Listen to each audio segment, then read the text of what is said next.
Hi hello welcome to my channel ಆತ್ಮೀಯ ಶಿಕ್ಷಕರೇ.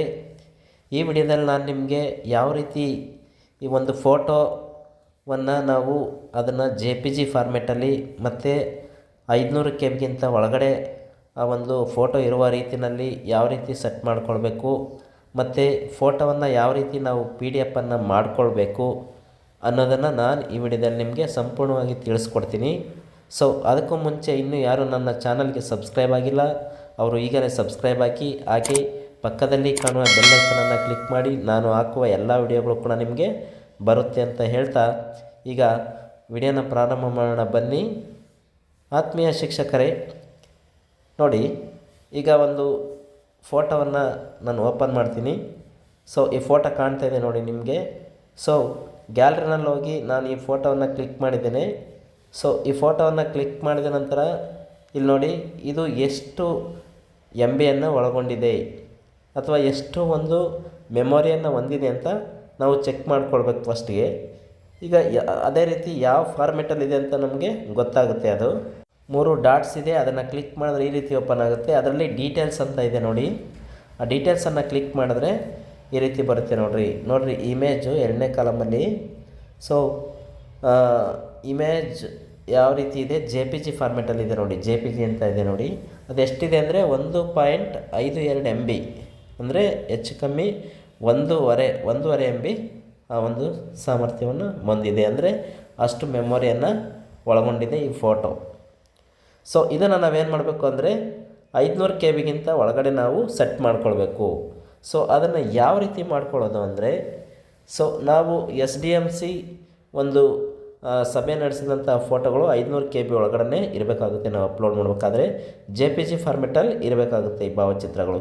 So ಆದ್ದರಿಂದ ಆ ಫೋಟೋವನ್ನು ನಾವೇನು ಮಾಡಬೇಕು, ಕಡಿಮೆ ಮಾಡ್ಕೊಳ್ಬೇಕು. ಸೊ ಇಲ್ಲಿ ಒಂದು ಅಪ್ಲಿಕೇಶನ್ ಇದೆ, ಅದಕ್ಕೆ ಕಡಿಮೆ ಮಾಡ್ಕೊಳ್ಳೋದಕ್ಕೆ ರೆಡ್ಯೂಸ್ ಇಮೇಜ್ ಸೈಜ್ ಅಂತ ಇದೆ ನೋಡಿ, ಕಾಣಿಸ್ತಾ ಇದೆ ನೋಡಿ ನಿಮಗೆ, ರೆಡ್ಯೂಸ್ ಇಮೇಜ್ ಸೈಜ್ ಅಂತ. ಸೊ ಆ ಒಂದು ಅಪ್ಲಿಕೇಶನನ್ನು ನೀವು ಪ್ಲೇಸ್ಟೋರಿನಲ್ಲಿ ನೀವು ಡೌನ್ಲೋಡನ್ನು ಮಾಡ್ಕೊಳ್ಬೇಕಾಗುತ್ತೆ. ಡೌನ್ಲೋಡ್ ಮಾಡ್ಕೊಂಡು ಇನ್ಸ್ಟಾಲ್ ಮಾಡ್ಕೊಂಡ ನಂತರ ನೋಡಿ, ಆ ಅಪ್ಲಿಕೇಶನನ್ನು ಓಪನ್ ಮಾಡಿದ ನಂತರ ಈ ರೀತಿ ಓಪನ್ ಆಗುತ್ತೆ ನೋಡಿ. ಓಪನ್ ಆಗ್ತಾಯಿದೆ. ಇಲ್ಲಿ ಓಪನ್ ಆದ ನಂತರ ಸ್ಟಾರ್ಟ್ ನೌ ಅಂತ ಇದೆ, ಆ ಒಂದು ಆಪ್ಷನ್ನ ಕ್ಲಿಕ್ ಮಾಡಿ.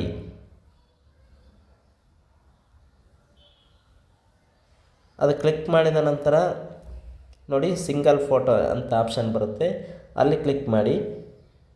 ಅದನ್ನು ಕ್ಲಿಕ್ ಮಾಡಿದಾಗ ಅಲ್ಲಿ ನಾವು ಆ ಫೋಟೋವನ್ನು ಸೆಲೆಕ್ಟ್ ಮಾಡ್ಕೊಳ್ಬೇಕಾಗುತ್ತೆ. ಈಗ ನಾವು SDMC ಸಭೆ ನಡೆಸಿದರೆ ನಮ್ಮ ಆ ಫೋಟೋವನ್ನು ಕಡಿಮೆ ಮಾಡ್ಕೋಬೇಕಂದ್ರೆ ಆ ಫೋಟೋವನ್ನು ಸೆಲೆಕ್ಟ್ ಮಾಡ್ಕೋಬೇಕು. ನಾನು ಈಗ ಮಾದರಿಯಾಗಿ ಬೇರೆ ಫೋಟೋವನ್ನು ನಾನು ನಿಮಗೆ ತೋರಿಸ್ತಾ ಇದ್ದೇನೆ. ಈಗ ನೋಡಿದ್ವಲ್ಲ, ನಾವು ಮೊದಲಿಗೆ 1.52 MB ಇರ್ತಕ್ಕಂತಹ ಒಂದು ಫೋಟೋವನ್ನು ನಾವು ಯಾವ ರೀತಿ ಕಡಿಮೆ ಮಾಡ್ಕೊಳ್ಬೋದು ಆ ಒಂದು ಮೆಮೊರಿಯನ್ನು ಅಂತ ನಾನು ಈಗ ನಿಮಗೆ ತೋರಿಸ್ತಾ ಇದ್ದೇನೆ.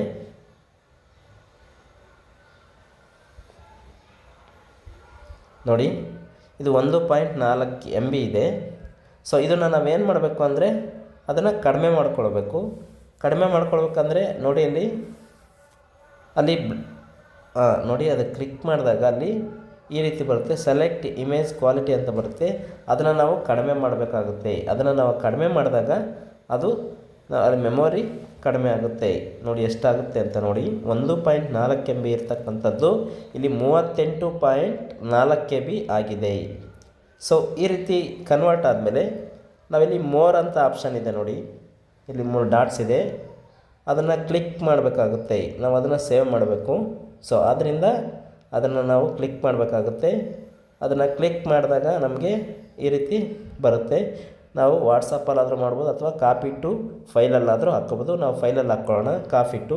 ಅದರಲ್ಲಿ ಇಂಟರ್ನಲ್ ಸ್ಟೋರೇಜ್, ಅದರಲ್ಲಿ ನಾವು ಮೊದಲಿಗೆ ಒಂದು SDMC ಮೀಟಿಂಗ್ ಅಂತ ಹೇಳ್ಬಿಟ್ಟು ನಾವು ಒಂದು ಫೈಲನ್ನು ನಾವು ರಚಿಸ್ಕೊಂಡಿದ್ರೆ ಬೆಟರ್. ಯಾಕಂದರೆ ಆ ಒಂದು ಫೈಲಲ್ಲಿ ಹಾಕಿದ್ರೆ ನಾವು ಅಪ್ಲೋಡ್ ಮಾಡಬೇಕಾದಾಗ ಆ ಫೈಲ್ ಸೆಲೆಕ್ಟ್ ಮಾಡ್ಕೊಂಡು ಫೋಟೋಗಳು ಮತ್ತು PDF ಫೈಲನ್ನು ಅಪ್ಲೋಡ್ ಮಾಡೋದಕ್ಕೆ ನಮಗೆ ತುಂಬ ಈಸಿ ಆಗುತ್ತೆ. ಸೊ ಅದರಲ್ಲಿ ಹೋಗಿ ಅಲ್ಲಿ ಪೇಸ್ಟನ್ನು ಕೊಡಬೇಕು. ಸೊ ಅಲ್ಲಿ ಮೂವ್ ಮಾಡಿದ್ಮೇಲೆ ಆ ಫೋಟೋ ಆ ಒಂದು ಫೈಲ್ನಲ್ಲಿ ಇರುತ್ತೆ. ಸೊ ಈಗ ನಾವು ನೆಕ್ಸ್ಟ್ ಏನು ಮಾಡಬೇಕು ಅಂದರೆ ನೋಡಿ, ಈ ಫೈಲ್ ಓಪನ್ ಮಾಡಿದಾಗ ನೋಡಿ, ಇಲ್ಲಿ ಕಾಣಿಸ್ತಾ ಇದೆ ನೋಡಿ, 39.3 KB ಅದು ಒಳಗೊಂಡಿದೆ. ಸೊ ಈ ರೀತಿ ನಾವು ಆ ಒಂದು ಫೋಟೋ ಜಾಸ್ತಿ ಇದ್ದರೆ ಅದು JPG ಫಾರ್ಮೆಟಲ್ಲಿರುತ್ತೆ ಆಲ್ಮೋಸ್ಟ್ ಫೋಟೋ, ಅದನ್ನು ಕಡಿಮೆ ಮಾಡ್ಕೊಳ್ಳೋ ಒಂದು ವಿಧಾನ ಇದು ಆಗಿದೆ. ಇನ್ನು ನೆಕ್ಸ್ಟು ನಾವು PDF ಒಂದು ಫೋಟೋವನ್ನು ಯಾವ ರೀತಿ PDFಗೆ ಕನ್ವರ್ಟ್ ಮಾಡ್ಕೊಳ್ಬೋದು ಅನ್ನೋದನ್ನು ತೋರಿಸ್ಕೊಡ್ತೀನಿ. ಕ್ಯಾಮ್ ಸ್ಕ್ಯಾನರ್ ಅಂತ ಒಂದು ಅಪ್ಲಿಕೇಶನ್ ಇದೆ. ಸೊ ಅದಿಲ್ಲ ಅಂದರೆ ಅದು ರಿಲೇಟೆಡ್ ಬೇರೆ ಯಾವುದಾದ್ರೂ ಇರುತ್ತೆ, ಅಂತಹ ಒಂದು ಅಪ್ಲಿಕೇಶನನ್ನು ನೀವು ಡೌನ್ಲೋಡ್ ಮಾಡ್ಕೊಳ್ಬೇಕಾಗುತ್ತೆ ಪ್ಲೇಸ್ಟೋರ್ನಲ್ಲಿ. ಆ ಪ್ಲೇಸ್ಟೋರ್ನಲ್ಲಿ ಡೌನ್ಲೋಡ್ ಮಾಡ್ಕೊಂಡ ನಂತರ ಈ ರೀತಿ ಓಪನ್ ಆಗುತ್ತೆ ನೋಡಿ, ಓಪನ್ ಮಾಡ್ತಾಯಿದ್ದೀನಿ. ಸೊ ಈ ರೀತಿ ಓಪನ್ ಆದ ನಂತರ ನಾವು ಮೊದಲಿಗೆ ಆ ಒಂದು ನೋಡಿ, ನಾನು ಮಾದರಿಯಾಗಿ ಒಂದು ಪುಸ್ತಕವನ್ನು ಒಂದು ಪೇಜನ್ನು ನೋಡಿಸ್ತಾ ಇದ್ದೀನಿ. ನೀವು ವರದಿಯನ್ನು ಬರೆದ ನಂತರ ವರದಿಯನ್ನು ಈ ರೀತಿ ನೀವು ಮಾಡ್ಕೊಳ್ಬೇಕಾಗುತ್ತೆ. ಕ್ಯಾಮ್ರಾ ಆಪ್ಷನ್ ಇರುತ್ತೆ, ಆ ಕ್ಯಾಮ್ರಾ ಆಪ್ಷನ್ ಮೇಲೆ ಕ್ಲಿಕ್ ಮಾಡಿದ್ರೆ ಇಲ್ಲಿ ಡಾಕ್ಯುಮೆಂಟ್ ಅಂತ ಇದೆ, ಇಲ್ಲಿ ಬಂದು ರೈಟ್ ಸೈಡಲ್ಲಿ ಕ್ಲಿಕ್ ಮಾಡಿದ್ರೆ ನಮಗೆ ಯಾವ ರೆಸಲ್ಯೂಷನಲ್ಲಿ ಆ ಒಂದು ಇದನ್ನು ನಾವು ಸ್ಕ್ಯಾನ್ ಮಾಡ್ಕೊಳ್ತಾ ಇದ್ದೀವಿ ಅಂತಕ್ಕಂಥದ್ದನ್ನು ಅಲ್ಲಿ ನಮಗೆ ಗೊತ್ತಾಗುತ್ತೆ. ಸೊ ಅದನ್ನು ಕಡಿಮೆ ಇಟ್ಕೊಂಡಷ್ಟು ನಮಗೆ 500 KB ಒಳಗಡೆ ಅದು ಸೇವ್ ಆಗುತ್ತೆ. ಸೊ ನೋಡಿ, ನೋಡ್ತಾ ಇದ್ದೀರಾ ನೀವು ನೋಡಿ, ಫೋಟೋವನ್ನು ಕ್ಲಿಕ್ ಮಾಡ್ಕೊಳ್ಬೇಕು. ಕ್ಲಿಕ್ ಮಾಡ್ಕೊಂಡ ನಂತರ ಆ ಸೈಜನ್ನು ನಾವು ರೀಸೆಟ್ ಮಾಡಬೇಕು. ನೋಡಿ, ಕರೆಕ್ಟಾಗಿ ಎಲ್ಲ ನಾವು ಆ ಒಂದು ವರದಿ, ನೀವೇನು ವರದಿ ಬರೆದಿರ್ತೀರ ಆ ವರದಿ ಸಂಪೂರ್ಣವಾಗಿ ಕವರ್ ಆಗಿದೆ ಅಂತ. ಕವರ್ ಆಗಿಲ್ಲ ಅಂದರೆ ಅಲ್ಲಿ ರೀಸೆಟ್ಟನ್ನು ಮಾಡ್ಕೊಳ್ಬೋದಾಗಿರುತ್ತೆ. ನಾನು ಮಾಡ್ತಾಯಿದ್ದೀನಿ ನೋಡಿ, ಅದೇ ರೀತಿ ನೀವು ಆ ರೀಸೆಟ್ಟನ್ನು ಮಾಡಿಕೊಂಡು ನಂತರ ಅಲ್ಲಿ ನೋಡಿ ಕೆಳಗಡೆ ಕಲರ್ಸ್ ಮೋಡ್ ಚೇಂಜ್ ಮಾಡೋದಿರುತ್ತೆ. ಲೈಟನ್ನು, ಒರಿಜಿನಲ್ಲು, ಆಮೇಲೆ magic colour, black and white. So ಈ ರೀತಿ ಎಲ್ಲ ಇರುತ್ತೆ. ನಿಮ್ಗೆ ಯಾವ ಕಲರ್ ಶೈನಿಂಗ್ ಇರುತ್ತೆ, ಯಾವ ಕಲರಲ್ಲಿ ಕ್ಲಿಯರಾಗಿ ಕಾಣಿಸುತ್ತೆ ಅದನ್ನು ಸೆಲೆಕ್ಟ್ ಮಾಡಿಕೊಂಡು ಸೇವಿಂಗನ್ನು ಮಾಡಿರಿ, ಸೇವನ್ನು ಮಾಡಿರಿ. ನೆಕ್ಸ್ಟ್ ಸೇವ್ ಮಾಡಿದ ನಂತರ ಈ ರೀತಿ ಓಪನ್ ಆಗುತ್ತೆ. ಸೊ ಈಗ ನೀವೇನು ಮಾಡಬೇಕು ಅಂದರೆ ಇದನ್ನು ಶೇರ್ ಅಂತ ಒಂದು ಆಪ್ಷನ್ ಇದೆ ನೋಡಿ, ಇಲ್ಲಿ ಐಕಾನ್ ಇದೆ ನೋಡಿ, ಆ PDF ಬಲಭಾಗದಲ್ಲಿ. ಸೊ ಅದನ್ನು ಕ್ಲಿಕ್ ಮಾಡಿದಾಗ ನೀವು ಇಲ್ಲಿ ಮೊದಲಿಗೆ ನೀವು ಶೇರ್ ಮಾಡ್ಕೊಳ್ಬೇಕು. ಇಲ್ಲಿ PDF ಅಂತ ಕಾಣ್ತಾ ಇದೆ ನೋಡಿ, ಆ PDF ಅನ್ನು ನೀವು ಕ್ಲಿಕ್ ಮಾಡಿ. ಆ PDF ಅನ್ನು ಕ್ಲಿಕ್ ಮಾಡಿದಾಗ ಈ ರೀತಿ ಬರುತ್ತೆ. ಈ ರೀತಿ ಬಂದಾಗ ನೆಕ್ಸ್ಟ್ ಅಲ್ಲಿ ಶೇರ್ ಅಂತ ಕಾಣುತ್ತೆ ನೋಡಿ ಬಲಭಾಗದಲ್ಲಿ ಮೇಲೆ. ಆ ಶೇರನ್ನು ಕ್ಲಿಕ್ ಮಾಡಿದಾಗ ನೀವು ಯಾರಿಗಾದರೂ ನಿಮ್ಮ ಸ್ನೇಹಿತರಿಗೆ ಅಥವಾ ನಿಮ್ಮ ಶಾಲೆಯ ಸಿಬ್ಬಂದಿಯವರಿಗೆ ಅದನ್ನು ಶೇರ್ ಮಾಡಿ ಮೊದಲಿಗೆ ವಾಟ್ಸಪ್ಪಲ್ಲಿ. ಸೊ ಅದನ್ನು ಶೇರ್ ಮಾಡಿದಾಗ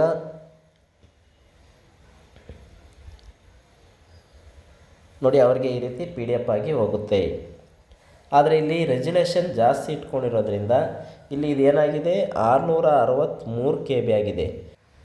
ನಾವು ಸಮೂಹ ಸಮನ್ವಯ ಒಂದು ವೆಬ್ಸೈಟಲ್ಲಿ ನಾವು ಅಪ್ಲೋಡ್ ಮಾಡಬೇಕಾದ್ರೆ ಅದು 500 KB ಒಳಗಡೆ ಇರಬೇಕು ಅಂತ ಅಲ್ಲಿ ಒಂದು ನಿಬಂಧನೆ ಇರುತ್ತೆ. ಸೊ ಅದರಿಂದ ಅದರೊಳಗಡೆ ಇರ್ತಕ್ಕಂತಹ ಒಂದು ಇಮೇಜನ್ನು ನಾವು ಹಾಕಬೇಕಾಗುತ್ತೆ. ಸೊ ಅದರಿಂದ ನಾವೇನು ಮಾಡಬೇಕಂದ್ರೆ ನೆಕ್ಸ್ಟ್ ನೋಡಿ, ಇನ್ನೊಂದು ಸರಿ ತೋರಿಸ್ತಾ ಇದ್ದೀನಿ. ಸೊ ಈ ರೀತಿ ಕ್ಯಾಮ್ರಾ ಆಪ್ಷನ್ಗೆ ಹೋದ ನಂತರ ನೀವಲ್ಲಿ ರೈಟ್ ಸೈಡಲ್ಲಿ ಕ್ಲಿಕ್ ಮಾಡಿದ್ರೆ ನಿಮಗೆ ಈ ರೀತಿ ಆಪ್ಷನ್ಸ್ ಬರುತ್ತೆ. ಸೊ ಅಲ್ಲಿ ನೋಡಿ ಕ್ಯಾಮ್ರಾ ಹೋಗಿ ಅಲ್ಲಿ ರೈಟ್ ಸೈಡಲ್ಲಿ ಕ್ಲಿಕ್ ಮಾಡಿ ಅಲ್ಲಿ ಕಡಿಮೆ ಮಾಡ್ಕೊಳ್ಳಿ. 7 MB ಅಂತ ಇದೆ ನೋಡಿ, ಅಲ್ಲಿ ಸ್ವಲ್ಪ ರೆಸಲ್ಯೂಷನ್ ಕಡಿಮೆ ಮಾಡ್ಕೊಂಡ್ರೆ ನಿಮಗೆ ಅದು 500 KBಗಿಂತ ಒಳಗಡೆ ಬರುತ್ತೆ ನೋಡಿ.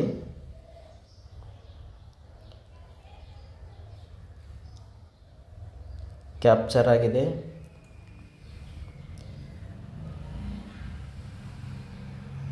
ನೋಡಿ, ಬ್ಲ್ಯಾಕ್ ಆ್ಯಂಡ್ ವೈಟ್ ಮಾಡಿದ್ದೇನೆ, ಕ್ಲಿಯರಾಗಿ ಕಾಣಿಸ್ತಿದೆ. ಸೊ ಈಗ ಸೇಮ್ ಅದೇ ರೀತಿ PDF ಅಂತ ಕ್ಲಿಕ್ ಮಾಡಿ ಅದನ್ನು ಮತ್ತೆ ಶೇರ್ ಮಾಡಿ, ಮೇಲೆ ಶೇರ್ಗೆ ಹೋಗಿ ಶೇರ್ ಮಾಡಿ. ಆಗ ಶೇರ್ ಮಾಡಿದಾಗ ನೋಡಿ ಶೇರ್ ಆಗಿ ಹೋಗ್ತಾ ಇದೆ ನೋಡಿ. ಇದು ಎಷ್ಟು ಬಂತು ನೋಡಿ, 412 KB. ಓಕೆ, ಅಂದರೆ 500 KBಗಿಂತ ಒಳಗಡೆ ಇರಬೇಕಂತ ಅದು ಒಂದು ತಂತ್ರಾಂಶ ಹೇಳುತ್ತೆ. ಸೊ ಆದ್ದರಿಂದ ಅಪ್ಲೋಡ್ ಮಾಡಬೇಕಾದ್ರೆ ಈಗ ಇದು ಅಪ್ಲೋಡ್ ಮಾಡೋದಕ್ಕೆ ಕರೆಕ್ಟಾಗಿದೆ. ಅಂದರೆ 412 KB ಇದೆ. ಇದನ್ನು ಕ್ಲಿಕ್ ಮಾಡಿ ಮೇಲೆ 3 ಆಪ್ಷನ್ ಕಾಣ್ತಿದೆ, ಶೇರ್. ಅಲ್ಲೋಗಿ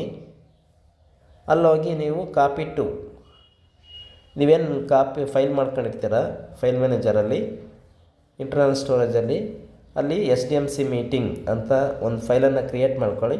ಅದರಲ್ಲಿ ಮೂವ್ ಮಾಡ್ಕೊಳ್ಳಿ ಆ ಫೈಲನ್ನು. ಆ ಫೈಲ್ನಲ್ಲಿ ಫೋಟೋ ಮತ್ತು ಈ ಒಂದು PDF ವರದಿಯನ್ನು PDF ಮಾಡಿಕೊಂಡು ಅದರಲ್ಲಿ ನೀವು ಹಾಕ್ಕೊಳ್ಬೇಕಾಗುತ್ತೆ. ನೋಡಿ ಇಲ್ಲಿ ಬಂದು ನೋಡಿ, ಮೂವ್ ಆಯಿತು. ಅಲ್ಲಿ ಪೇಸ್ಟ್ ಮಾಡಿಬಿಟ್ರೆ ಆಯಿತು, ಅಥವಾ ಮೂವ್ ನೋಡಿ. ಅದು ಓಪನ್ ಮಾಡ್ತಾಯಿದ್ದೀನಿ ನೋಡಿ. ಈ ರೀತಿ ಕ್ಲಿಯರಾಗಿ PDF ಆಗಿ ಕನ್ವರ್ಟ್ ಆಗಿದೆ.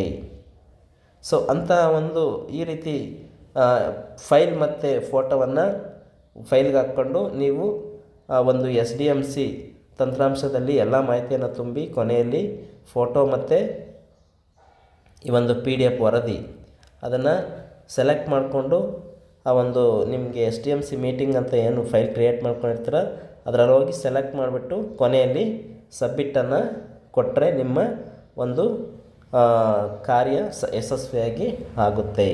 ನೀವು ಅಪ್ಲೋಡ್ ಮಾಡೋದಕ್ಕೆ ತುಂಬ ಈಸಿ ಆಗುತ್ತೆ. ಫೋಟೋ ಆಗಿರ್ಬೋದು ಮತ್ತು ಈ ಒಂದು ವರದಿ PDF ವರದಿ ಆಗ್ಬೋದು. ನೀವು ತುಂಬ ಈಸಿಯಾಗಿ ಅಪ್ಲೋಡನ್ನು ಮಾಡಬಹುದು.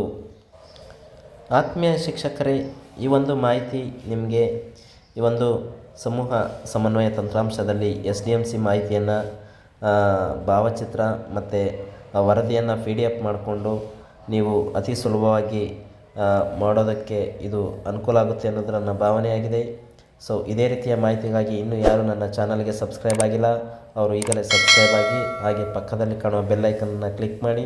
ನಾನು ಹಾಕುವ ಎಲ್ಲ ವಿಡಿಯೋಗಳು ಕೂಡ ನಿಮಗೆ ಬರುತ್ತೆ ಅಂತ ಹೇಳ್ತಾ, ಅದೇ ರೀತಿಯಾಗಿ ಈ ವಿಡಿಯೋ ಇಷ್ಟ ಆದಲ್ಲಿ ಲೈಕ್ ಮಾಡಿ, ಹಾಗೆ ಶೇರ್ ಮಾಡಿ ಅಂತ ಹೇಳ್ತಾ, ಈ ವಿಡಿಯೋ ವೀಕ್ಷಣೆ ಮಾಡಿದಂಥ ಎಲ್ಲರಿಗೂ ಧನ್ಯವಾದಗಳನ್ನು ತಿಳಿಸ್ತಾ ಈ ವಿಡಿಯೋನ ಮುಕ್ತಾಯ ಮಾಡ್ತಾಯಿದ್ದೀನಿ. ನಮಸ್ಕಾರ.